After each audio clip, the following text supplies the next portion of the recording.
Friends, आज बनवणार आहे आपण चकलीची भाजणी, ज्याच्यासाठी मी राशनचे तांदूळ घेतलेले आहेत 3 ग्लास, ज्याला धुवून आणि हवामध्ये सुकून घेतलेला आहे। आता आपण याला कमी गॅसवर भाजणार आहे। एक एक करून आपण सगळ्या गोष्टी भाजून घेऊया। कमी गॅसवर आपण याला चांगलं भाजून घेऊया। फक्त कलर नाही बदलला पाहिजे या गोष्टीचा।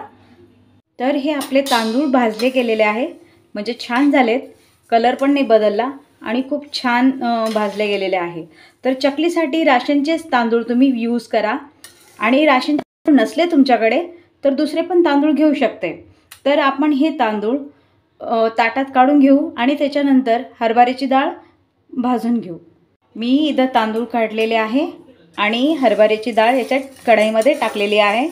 आता कमी गॅसवर याला असंच भाजून घेऊन घ्यायचं, कमी गॅसवर भाजू द्यायचं आणि मध्ये मध्ये असं फिरवत राहायचं। ते एकच वाटी घेतलेली आहे मी इथं साबुदाणा, त्याच्यात थोडीशी डाळ मिक्स झाली आहे, पण काही नाही। तर आपण याला साबुदाण्याला छान भाजून घेऊया आणि आपल्याकडे जसे पोहे आणि मुगाची डाळ आणि सगळ्या गोष्टी ठेवलेल्या आहेत ते आपण असेच कमी गॅसवर करून घेऊया। आणि मी हे सगळ्या गोष्टी ओल्या कपड्याने पुसून मग भाजते। तुम्हाला टाईम असेल तर तुम्ही धुवून किंवा वाळू घालू शकते, म्हणजे धुवून घ्यायचं आणि कपड्यावर वाळू घालून मग करू शकते। किंवा तुमच्याकडे टाईम नसेल तर तुम्ही याला ओल्या कपड्याने पुसून घ्या आणि मग भाजून घ्या। तर हे आपलं भाजून झालेले आहे, धने, जिरे आणि ओवा आपण त्या भाजणीमध्ये टाकून देऊया। या गोष्टी भाजून झालेल्या आहेत, तर त्याच्यामध्ये आपण थोडेसे जिरे टाकणार आहेत, थोडेसे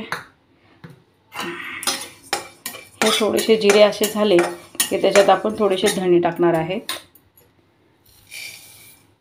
धणे टाकले की त्याच्यामध्ये थोडासा ओवा टाकणार आहोत आपण। हे सगळ्या गोष्टी आपण जे गोष्टी सगळ्या भाजून घेतलेल्या आहेत त्याच्यामध्ये हे टाकून द्यायचं।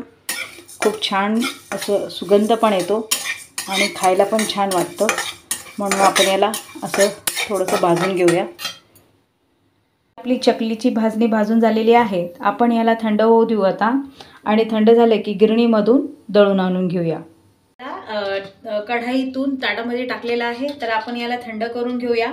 आणि थंड झालं की याला थोडासा तेलाचा हात देऊन याला मऊ करून घेऊया। तेलाचा हात लावून थोडासा असं मऊ करून घ्यायचं आणि मग साच्यामध्ये टाकून आपल्याला चकली करायची आहे। तर आपण याला थंड होऊ देऊया। तर हे आपलं पीठ चांगलं थंड झालेलं आहे, तर आपण याच्यात थोडंसं तीळ टाकून घेऊया। थोडे तीळ टाकू आणि मी थोडीशी सौंफ इथं बारीक करून घेतलेली आहे, थोडीशी सौंफ टाकू शकते। आणि याला मी आता छान मिक्स करणार आहे, एकत्र होईपर्यंत याला मी मिक्स करून घेते। हे झालेलं आहे आपलं पीठ आता छान एकदम, बघा एकदम छान मऊ झालेलं आहे। आपण याला असं करून साच्यात टाकून घेऊया। या साच्याला मी तेल लावलेलं आहे आणि याच्यात आपण असं करून याच्यात टाकून देऊया आणि मग याची आपण बनवणार चकली। हे असं गोल फिरून घ्यायचं आणि याला असं चिटकून द्यायचं। तर अशाच पद्धतीने आपण सगळ्या चकल्या करूया। या पद्धतीने आपण सगळ्या चकल्या करून घेतलेल्या आहेत, तर आपण याला एक एक करून तळून घेऊया। एक एक करून इथे ह्या पद्धतीने टाकलेलं आहे, तर याला असं छान खरपूस होईपर्यंत आपण तळून घेऊया। झालेले आहेत कुरकुरीत वगैरे, तुम्ही करून बघा आणि खाऊन बघा। आवडल्या तर मला लाईक आणि सबस्क्राईब करा।